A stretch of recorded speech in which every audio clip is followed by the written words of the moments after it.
веќе 8 месеци работам на ова тема. Ја нема да дозволам, значи некој веќе да биде во здравство 5-6 години. Повторно, да, тоа ми беше следно прашање. Да има договор на дело и да не се реши ова со трајно вработување.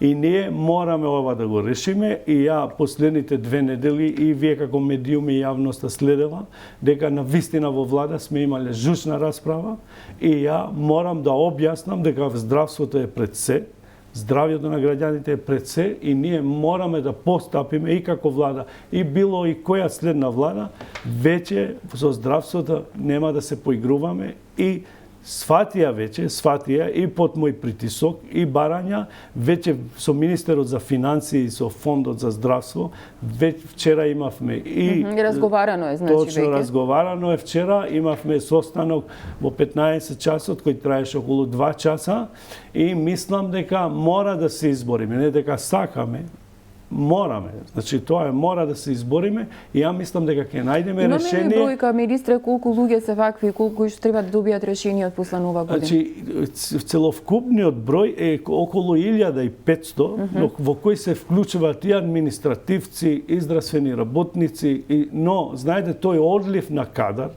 на кадар последните 3 години е многу голем во здравството и ние имаме точни бројки.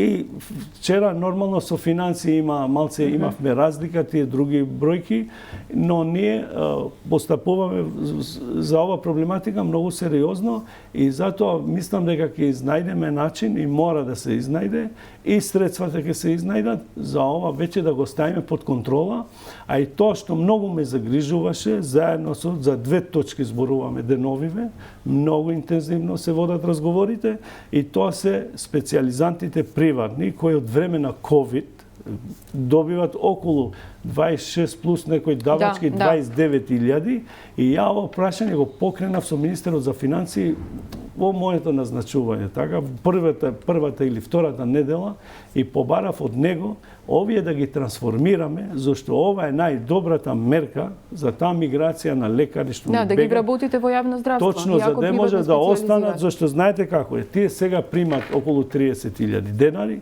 и утре дента, после 6 години специјализација, тие ќе кажат пријатен ден, ние си одиме, немаме никаква обврска кон здравството и кон државата.